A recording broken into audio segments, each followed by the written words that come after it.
नमस्कार, अपन समाचारमा स्वागत छ। सुरु गरौँ मुख्य समाचारबाट। प्रदेश 2 सरकारले ल्याएको प्रदेश प्रहरी सेवा विधेयकमाथि दलित अगुवाहरूको असन्तुष्टि, चरम विभेद गरिएको आरोप, प्रदेश ठप्प गर्ने चेतावनी। सचिवालय बैठकले पार्टीको नियमावलीलाई सत्तारूढ नेपाल कम्युनिस्ट पार्टी नेकपाको अनुमोदन। चिकित्सा विधेयक जस्ताको त्यस्तै ल्याउन नसकिएको प्रविधि मन्त्री पोखरेलको स्पष्ट। सरकारले काठमाडौँ उपत्यका बाहिर मेडिकल कलेज खोल्न नचाहेको काङ्ग्रेसको आरोप। स्वतन्त्रताको रक्षा गर्न सरकारसँग मानवाधिकार कर्मीहरूको आपिल। वरिष्ठ चिकित्सक केसीको स्वास्थ्य सम्बन्धी माग तत्काल सम्बोधन नगरे देशभरका स्वास्थ्य सेवा बन्द गराउन बाध्य हुने नेपाल चिकित्सक सङ्घको चेतावनी। र बेल्जियमलाई पराजित गर्दै फ्रान्स रसियामा जारी विश्वकपको फाइनलमा प्रवेश। अब समाचार विस्तारमा। दलित अगुवाहरूले प्रदेश नम्बर 2 को सरकारले ल्याउन नलागेको प्रदेश प्रहरी सेवा सम्बन्धी व्यवस्था गर्न बनेको विधेयकमा दलित, मुस्लिम र मधेसीसँग चरम विभेद गरिएको आरोप लगाउँदै प्रदेश ठप्प पार्ने चेतावनी सहित विरोध जनाएका छन्। प्रदेश नम्बर 17.29% दलितको जनसङ्ख्या रहेको प्रहरी ऐनमा मात्र 7% आरक्षण कोटा प्रस्ताव गरिएको प्रति दलित अधिकार मन्त्री परिषद प्रदेश नम्बर 2 ले जनकपुरमा पत्रकार सम्मेलनको आयोजना गरी विरोध जनाएका हुन्। कसरी चाहिँ 7% चाहिँ के भन्छ ड्राफ्ट गरेको छ हैन, यो एकदमै चाहिँ के भन्छ दलित, मुस्लिम र मधेसी विरोधी पनि छ। मधेसीको पनि 54.3% छ। त्यो मधेसीको 54.3%लाई पनि जम्मा यहाँ चाहिँ के भन्छ 13% मात्रै प्रस्ताव गरेको छ। त्यही भएर यो मधेसी, मुस्लिम, दलित यो सबै विरोधी चाहिँ के भन्छ यो ऐन हो र यसलाई चाहिँ के भन्छ संशोधन गर्नुपर्छ। हाम्रो माग हो। हामी आज पत्रकार सम्मेलन त्यही सन्दर्भमा गर्दैछौँ। भोलि हामी चाहिँ के भन्छ हाउस घेर्न पनि जाँदैछौँ। यो सिम्बोलिक हो। भोलि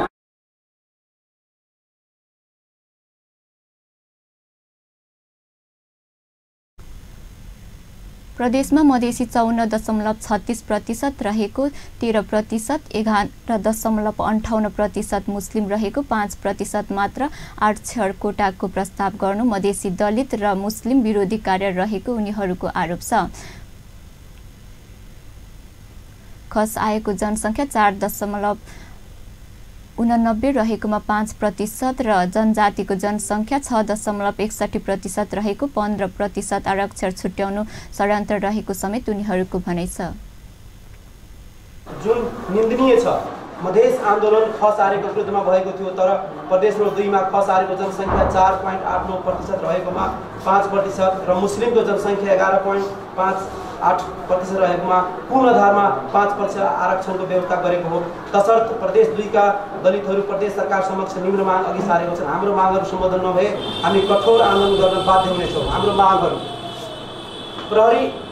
प्रदेश प्रहरी ऐनमा प्रदेश 2 मा दलितको जनसङ्ख्याको आधारमा 17.29% आरक्षण व्यवस्था गरियोस्।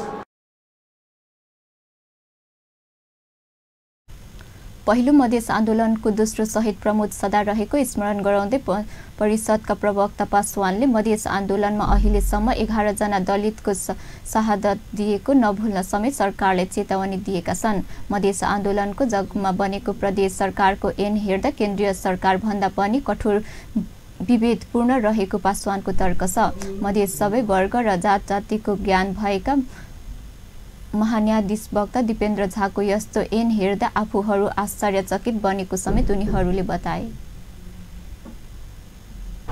अनि यो सबै हिसाबले हेर्दाखेरि मधेसी दलितहरू अब एउटा केन्द्रसँग लड्ने कुरो छँदैछ, लड्छ नै। तर विश्वास के थियो भने मधेसी दलितहरूलाई प्रदेशले यति बेइमानी गर्छ भन्ने आश चाहिँ हामीले गरेका थियौँ। किनभने 11 जनाको हामी शहादत दिएको हो, मधेसमा सँगै लडेको आन्दोलन गर्दाखेरि।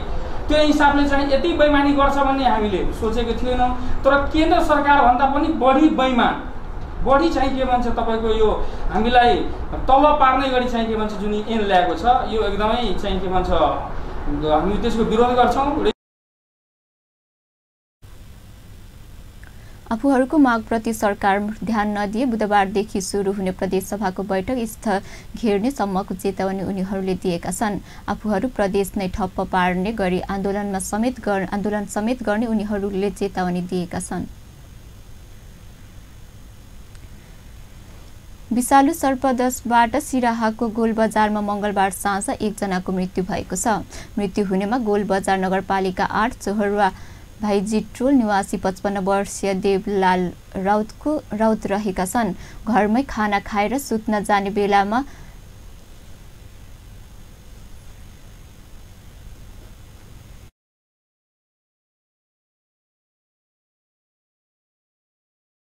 टोकेको थियो।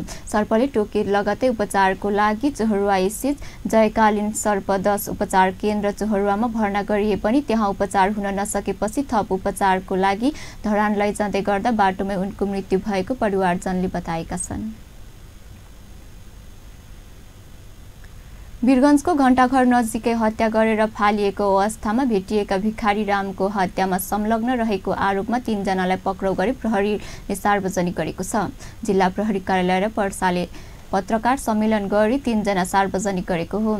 असार 9 गते हत्या गरेर फालिएको वीरगञ्ज महानगरपालिका वडा नम्बर 8 गहवा टोलका 55 वर्षीय भिखारी रामको हत्यामा संलग्न रहेको आरोपमा प्रहरीले बारा कैलाया उपमहानगरपालिकाका वडा नम्बर 20 का 40 वर्षीय महजिद मिया हजाम सलाही बरहथका वडा नम्बर 10 का 42 वर्षीय भरत थापा र कास्की पोखरा लेखनाथ नगरपालिका वडा नम्बर 1 का 29 वर्षीय विजय नेपालीलाई पक्राउ गरेको हो।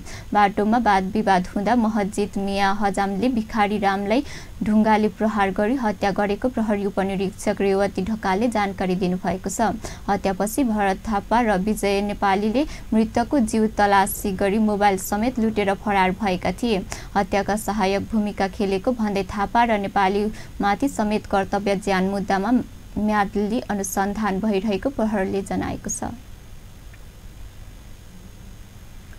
सत्तारूढ नेपाल कम्युनिस्ट पार्टी नेकपाको सचिवालय बैठकले पार्टीको नियमावलीलाई अनुमोदन गरेको छ। कार्यदलले स्थायी समितिको सुझाव सहित परिमार्जन गरेको नियमावलीले बुधबार बिहान बसेको पार्टी सचिवालय बैठकले अनुमोदन गरेको हो। प्रधानमन्त्री निवास बालुवाटारमा बसेको बैठकले नियमावली अनुसार सबै पार्टी कम्युनिटी र जनवर्गीय संगठनहरूको सांगठनिक एकीकरणको अवधि कार्य योजना बनाउन तत्काल सचिवालयको अर्को बैठक बोलाउने निर्णय पनि गरेको छ। पार्टीका सबै कम्युनिटी र जनवर्गीय संगठनको एकीकरणको कामलाई तीव्रता दिने गरी नियमावलीमा आधारित भएर अवधि कार्य योजना तत्काल बनाउने निर्णय पनि गरिएको पार्टीका प्रवक्ता नारायण काजी श्रेष्ठले जानकारी दिनुभयो। आज पार्टी विधानको अभिन्न अङ्गको रूपमा रहेको नियमावलीलाई अन्तिम रूप दिने काम भयो र त्यो अब छिटै प्रकाशनमा जानेछ र त्यसपछि अर्को बैठक बसेर विधान र नियमावली अनुसार सबै पार्टी कमिटीहरूको र जनवर्गीय संगठनहरूको सांगठनिक एकीकरणको आवधिक कार्ययोजना बनाइनेछ र त्यसलाई तीव्रतापूर्वक अगाडि बढाइनेछ।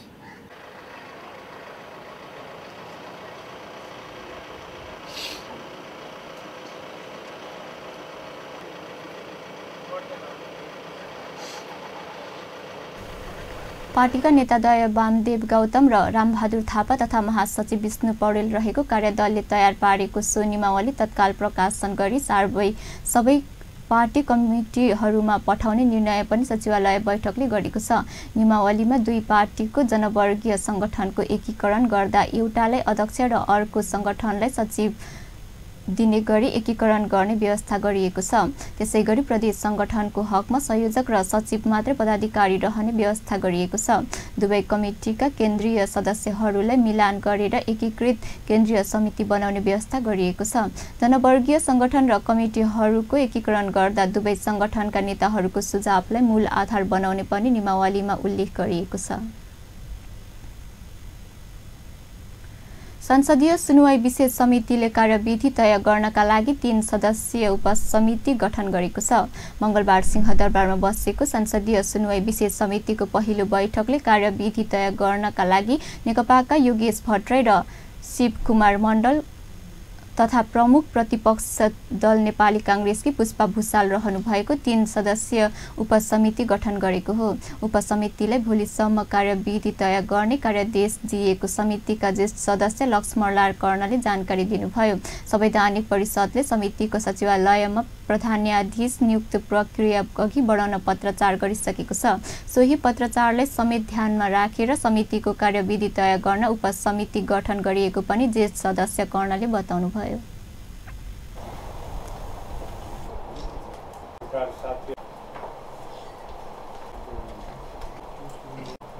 संसदीय सुनवाईको फर्स्ट बैठक हो। संसदीय सुनवाईको कार्यविधि निर्माण गर्नको लागि हामीले एउटा उपसमितिको निर्माण गर्यौं 3 सदस्यीय र उहाँहरूलाई हामीले भोलिसम्म यो तयार गरेर दिने, किनभने सुनवाईको लागि सूचना पनि प्राप्त भइसकेको रहेछ। एउटा निर्णय मात्रै हामीले आज गरेका छौं, कार्यविधि आफ्नो तयार गर्ने। संसदीय हाम्रो सचिवालयमा अहिले प्रधान न्यायाधीशजीको नियुक्तिको सम्बन्धमा पत्र प्राप्त भएको छ। सभापतिको चयन हामीले गर्छौं, किनभने नियमावलीमा नै भनेको छ र हामी बस्छौं त्यो चयन। समितिले सभापति चयन प्रक्रियामा ढिलाइ नगर्ने पनि स्पष्ट पारेको छ। नियमावलीमा गरिएको व्यवस्था अनुसार सभापति चयन प्रक्रियालाई पनि तत्काल अघि बढाउने कार्यसूची तय गरिएको ज्येष्ठ सदस्य कर्णले बताउनुभयो। 15 सदस्यीय सदस्य सुनवाई विशेष समितिमा प्रतिनिधि सभाबाट अमृता थापा मगर, निरु देवी पल, पर्वत गुरुङ, पुष्पा भुसाल, पूर्ण कुमारी सुवेदी, भीमसेन दास प्रधान, योगेश भट्ट, राजेन्द्र श्रेष्ठ, लक्ष्मणलाल कर्ण, शिव कुमार मण्डल, केवल सुरेन्द्र पाण्डे र ज्ञानेन्द्र बहादुर कार्की रहनु भएको छ। त्यसैगरी राष्ट्रिय सभाबाट समुन प्याकुरेल, नन्दा चापागाई र जितेन्द्र देव समितिमा रहनु भएको छ। अब समाचारमा विश्रामपछि चिकित्सा विधेयक जस्ताको त्यस्तै ल्याउन नसकिने प्रविधि मन्त्री पोखरेलको स्पष्ट। सरकारले काठमाडौँ उपत्यका बाहिर मेडिकल कलेज खोल्न नचाहेको काङ्ग्रेसको आरोप।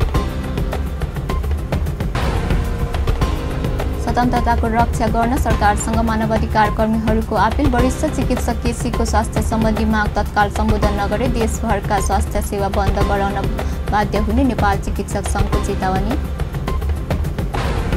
र बेल्जियमले पराजित गर्दै फ्रान्स रसियामा जारी विश्वकपको फाइनलमा प्रवेश। विश्रामपछि समाचारमा स्वागत छ। अब बाँकी समाचार। शिक्षा विज्ञान तथा प्रविधि मन्त्री गिरिराज मौर्य पोखरेलले राष्ट्रिय चिकित्सक शिक्षा विधेयक जस्तोको त्यस्तै ल्याउन नसकिएको स्पष्ट पार्नु भएको छ। मन्त्री पोखरेलले सो विधेयकलाई जस्ताको त्यस्तै ल्याउन व्यावहारिक रूपमा पनि नमिल्ने तर्क गर्नुभयो।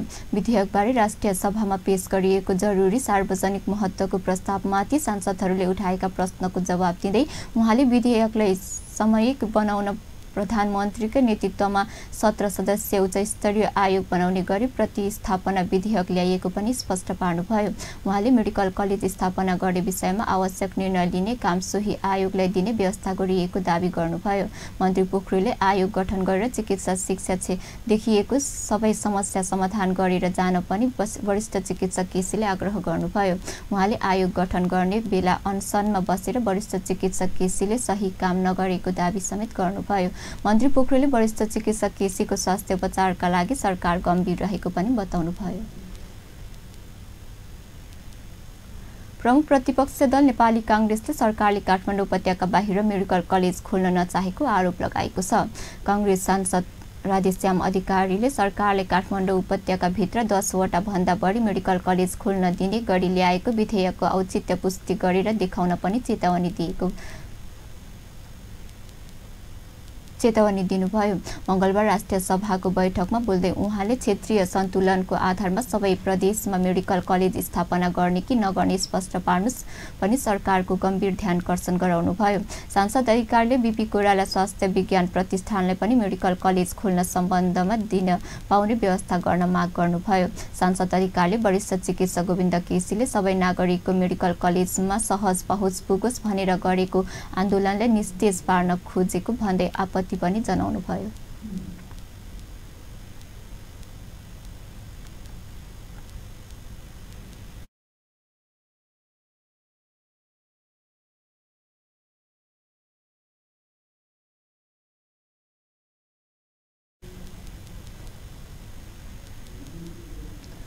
अब फेरि समाचारमा विश्रामपछि स्वतन्त्रताको रक्षा गर्न सरकारसँग मानवाधिकार कर्मीहरूको अपील। वरिष्ठ चिकित्सक केसीको स्वास्थ्य सम्बन्धी माग तत्काल सम्बोधन नगरी देशभरका स्वास्थ्य सेवा बन्द गराउन बाध्य हुने नेपाल चिकित्सक सङ्घको चेतावनी। र बेल्जियमलाई पराजित गर्दै फ्रान्स रसियामा जारी विश्वकपको फाइनलमा प्रवेश। विश्रामपछि फेरि समाचारमा स्वागत छ। अब बाँकी समाचार। मानव अधिकार कर्मीहरूले स्वतन्त्रताको रक्षा गर्न सरकारसँग अपील गर्दै मङ्गलबार सिंहदरबारको दक्षिण गेट अगाडि 1 घण्टा धरना दिएका छन्। सरकारले काठमाडौँको विभिन्न स्थानमा निषेधित क्षेत्र तोक्ने लगायतका निर्णय गरेपछि त्यसको विरोधमा दैनिक प्रदर्शन गर्दै आएका मानव अधिकार कर्मीहरूले मङ्गलबार 1 घण्टा सिंहदरबारको दक्षिण गेट अघि धरना दिएका हुन्। सरकार स्वेच्छाचारी बन्दै गएपछि त्यसलाई रोक्न विरोध प्रदर्शनमा उत्रिन परेको मानवाधिकार कर्मी कृष्ण पहाडीले जानकारी दिनुभयो। उहाँले सत्याग्रह प्रतिकूल र हिंसाप्रति नरम हुने खालको सरकारको व्यवहार देखिएको भन्दै आपत्ति पनि जनाउनुभयो। स्वतन्त्रता रक्षाको लागि हो, सरकार स्वेच्छाचारी भयो, केही निर्णयहरू स्वतन्त्रता विरोधी भए। हामीले सैद्धान्तिक कुरा उठाएको छ। यो स्वतन्त्रताको पक्षमा यो आन्दोलन हो। सत्याग्रही प्रति क्रूर भयो, सरकार गरम भयो। ऋणात्मक र हिंसात्मक आन्दोलनप्रति चाहिँ नरम भयो। त्यसैले यो राम्रो लक्षण होइन। त्यसैले हामी यो स्वेच्छाचारी प्रवृत्तिको विरुद्धमा सडकमा उत्रिएको हो।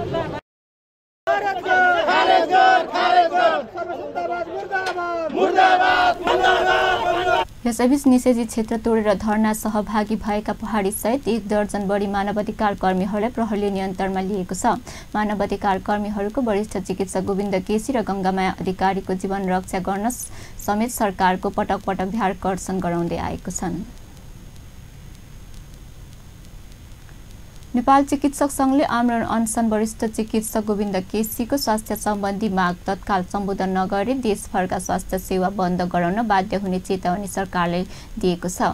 सङ्घका अध्यक्ष डाक्टर मुक्तिराम श्रेष्ठले वरिष्ठ चिकित्सक केसीको स्वास्थ्य सम्बन्धी माग तत्काल सम्बोधन नभए इमर्जेन्सी बाहेकका सबै सेवा बन्द गराउन आफूहरू बाध्य हुने चेतावनी दिनुभएको हो। उहाँले वरिष्ठ चिकित्सक केसीको स्वास्थ्य बाहेकका अन्य मागसँग भने सङ्घलाई कुनै सरोकार नरहेको पनि स्पष्ट पार्नुभयो। अध्यक्ष श्रेष्ठले प्रधानमन्त्री केपी ओलीलाई भेटेर आफूले समस्या समाधानका लागि उच्च स्तरीय समिति तत्काल बनाउन माग गरिएको पनि जानकारी दिनुभयो।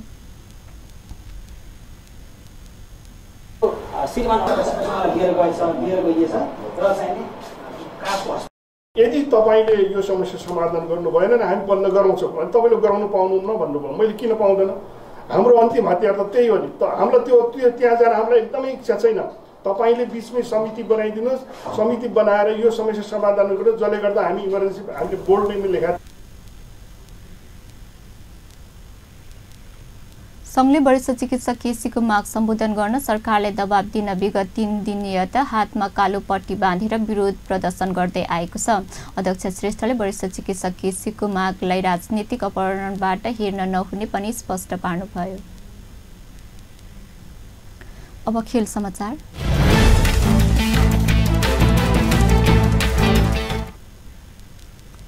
बेल्जियमलाई पराजित गर्दै फ्रान्स रसियामा जारी विश्वकपको फाइनलमा प्रवेश गरेको छ। फ्रान्सले बेल्जियमलाई 1 गोलको अन्तरले पराजित गर्दै फाइनलमा प्रवेश गरेको छ। सन् 1998 मा ब्राजिललाई 3-0 गोलको अन्तरले पराजित गर्दै पहिलो पटक विश्व विजेता बनेको फ्रान्स तेस्रो पटक विश्वकप फाइनलमा पुगेको छ। फ्रान्स यसअघि सन् 2006 को विश्वकपमा इटालीसँग पेनाल्टीमा 5-3 गोलको अन्तरले पराजित भएको थियो। बेल्जियमले फ्रान्सले खेलको दोस्रो हाफको 51औं मिनेटमा गोल गरेको थियो। फ्रान्सका लागि सो गोल स्यामुअल उमटिटीले गरेको थियो। उनले हेड मार्फत सो विजयी गोल गरेका हुन्। बेल्जियममा 5 पटकको विश्व विजेता ब्राजिलले पराजित गर्दै सेमी फाइनलमा आएको थियो।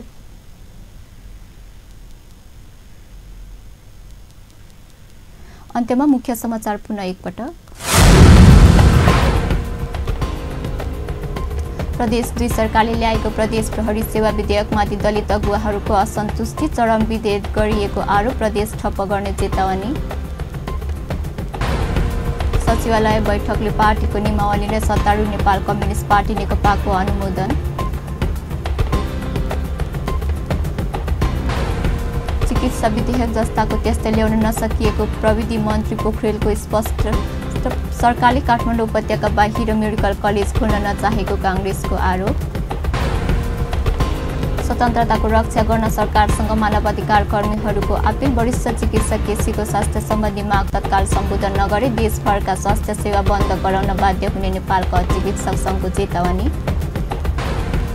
र बेल्जियमलाई पराजित गर्दै फ्रान्स रसियामा जारी विश्वकपको फाइनलमा प्रवेश।